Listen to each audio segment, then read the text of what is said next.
wabarakatuh.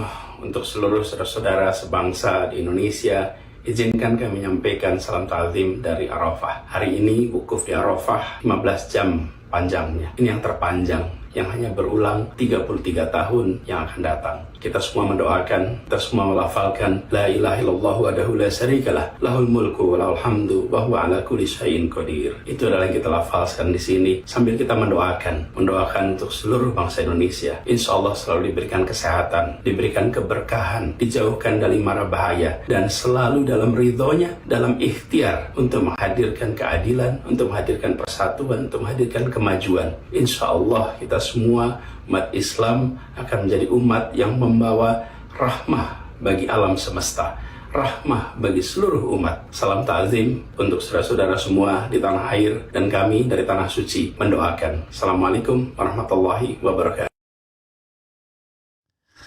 Assalamualaikum warahmatullahi wabarakatuh.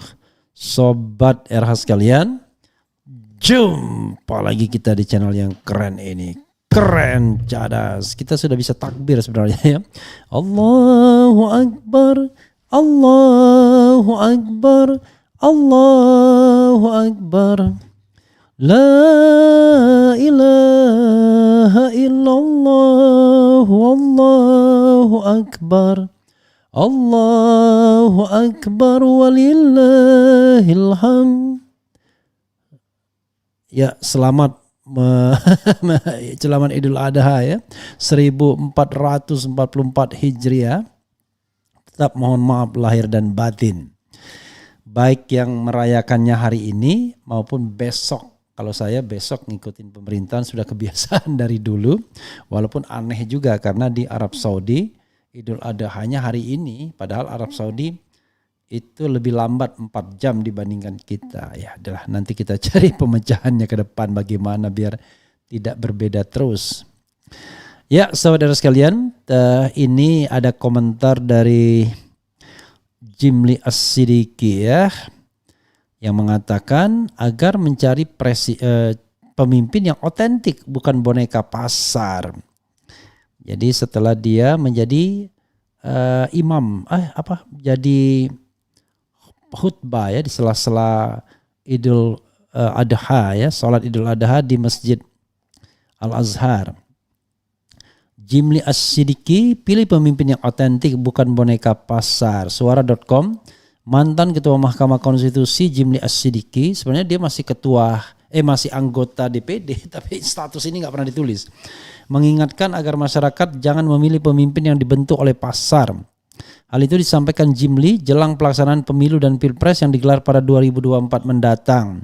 Menurutnya masyarakat harus memilih sosok pemimpin yang otentik dan bukan boneka pasar. Pokoknya jangan milih, harus cari pemimpin yang otentik bukan boneka pasar. Baik pasar bisnis maupun pasar politik, kata Jimli saat ditemui sesuai pelaksanaan sholat Idul Adha di Masjid Agung Al-Azhar Kebayoran Baru. Jimli mengatakan jika memiliki pemimpin bentukan pasar, dikhawatirkan nantinya akan menganggap semua hal yang sedang populer di pasar dianggap benar. Pasar itu harus dikendalikan, jangan diikuti. Kalau diikuti semuanya dianggap benar. Ya, keliru kita, itu maksudnya jelasnya. Pemimpin bentukan pasar juga dikhawatirkan bakal mencekoki masyarakat dengan iklan-iklan produk yang ada di pasar. Gara-gara iklan itu yang baik bisa jadi buruk, yang buruk bisa jadi baik. Karena kita dibentuk persepsinya oleh pasar, oleh iklan, ucapnya. Makanya saya menganjurkan sejak jauh hari kita mesti kritis, hati-hati jangan salah milih imbuhnya. Ya sobat era sekalian, siapakah itu pemimpin pasar ya? Itu yang harus kita garis bawahi, pemimpin yang dibentuk karena boneka pasar. Ya, yang jelas barangkali dia mau menyindir. Begini, kalau tidak salah Prof. Jimli sepertinya ada di sisi Prabowo Subianto ya. Maklum karena dia senior, kelahiran tahun 56. Sekarang usia Prof. Jimli As-Sidiki itu 67 tahun. Cepat sekali waktu berlalu ya Prof ya.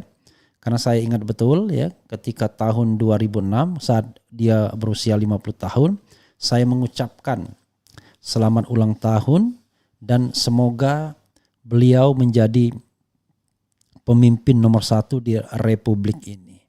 Sayang ya, kemudian kurang mendapatkan sebuah dukungan dari partai politik untuk menjadi maju sebagai calon presiden dan wakil presiden. Padahal Jimli adalah sosok yang sangat mampu.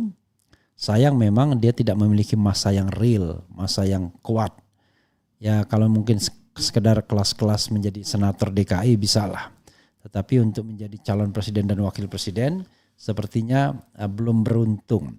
Entah setelah usia 70 tahun nanti, artinya pada tahun 2024 kalau presidensial threshold 0, maka dengan usia yang sudah sangat mapan, sudah sangat matang, dengan 2029 nanti usia Jimli As-Sidiki itu akan 74 tahun ya. Nggak terasa hidup ya.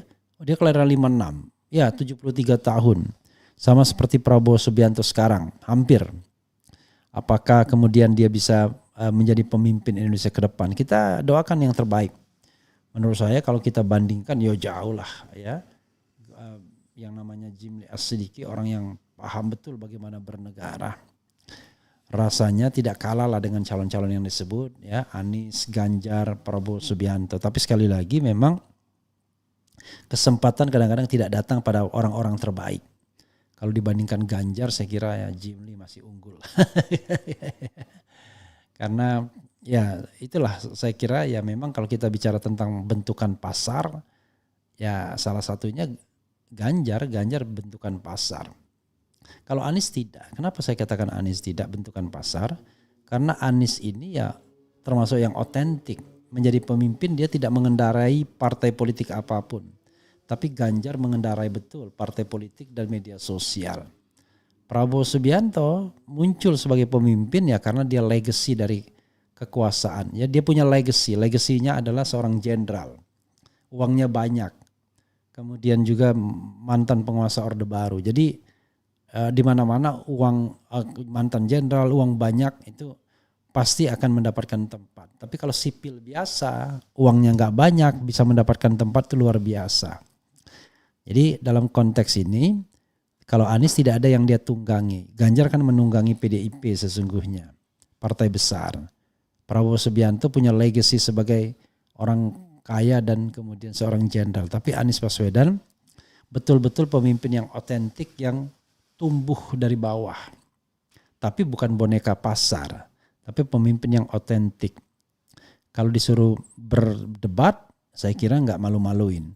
Suruh berkonsep nggak malu-maluin. Bekerja juga dia sudah buktikan di Jakarta. Ya walaupun tentu ya tidak ada pemimpin yang sempurna plus dan minus. Maka bandingkanlah pemimpin itu ya. Kalau misalnya kita bicara tentang boneka pasar, siapa yang sesungguhnya boneka pasar di antara Anies Baswedan, Ganjar Pranowo dan juga Prabowo Subianto. Ya saudara sekalian jangan lupa ya di Markas Syariah. Kalau tertarik untuk mengirimkan kurbannya silakan ke Markas Syariah atau Pondok Pesantren Tajul Alawiyin ya. Tetap ditunggu karena kita tahu bahwa hari tasyrik itu 3 hari setelah 10 Zulhijjah. Jadi kalau besok baru lebaran maka ditambah 3 hari lagi. Jadi besok tanggal 29, 30 dan 1 dan 2. Jadi hari tasriknya tanggal 2. Ya, dan kita takbirnya baru selesai nanti menjelang maghrib ya. Setelah menjelang maghrib selesai ya, setelah asar lah. Itu kita sudah tidak lagi takbir di hari tasyrik yang hari ketiga. Oke. Coba kita bacakan komentar Sobat RH terkait dengan hal ini ya. Lakukan sesuatu Prof, jangan diam aja bicara kesana kesini bisa biar Anies nggak dijegal. Prof Jimli pendukung Prabowo Subianto bukan pendukung Anies ya. Jangan pilih capres yang di pasar dong, apa yang tapel apa ya. Kemudian yang jelas rakyat sudah pintar tidak akan pilih petugas partai jilid 2 supaya negara kita tambah hancur. Enggak juga harapan kita iya, tapi ya masyarakat kadang-kadang gini. Masyarakat kita ini bukanlah masyarakat yang sudah maju melek politik. Jadi mereka masih tergiur dengan amplop, dengan sembako, dengan TikTok dan lain sebagainya. Jadi memang masih segitu tarafnya. Makanya jangan heran kalau boneka pasar yang bisa mendapatkan tempat. Orang-orang baik di negeri ini harus berani bicara karena kalau diam maka orang-orang jahat yang akan menguasai negeri. Alhamdulillah. Boneka pasar saya tahu karena petugas partai kata Mak Banteng dia nurut-nurut aja. Kami ingin presiden yang mampu komunikasi, dialog, diplomasi, pidato dengan lancar menggunakan bahasa internasional. Udah bosen Indonesia direndahkan di dunia internasional, plongak-plongok gitu di KTT. Anies bisa dibilang otonom dan tidak mudah disetir. Terbukti waktu jadi gubernur seperti menghentikan reklamasi.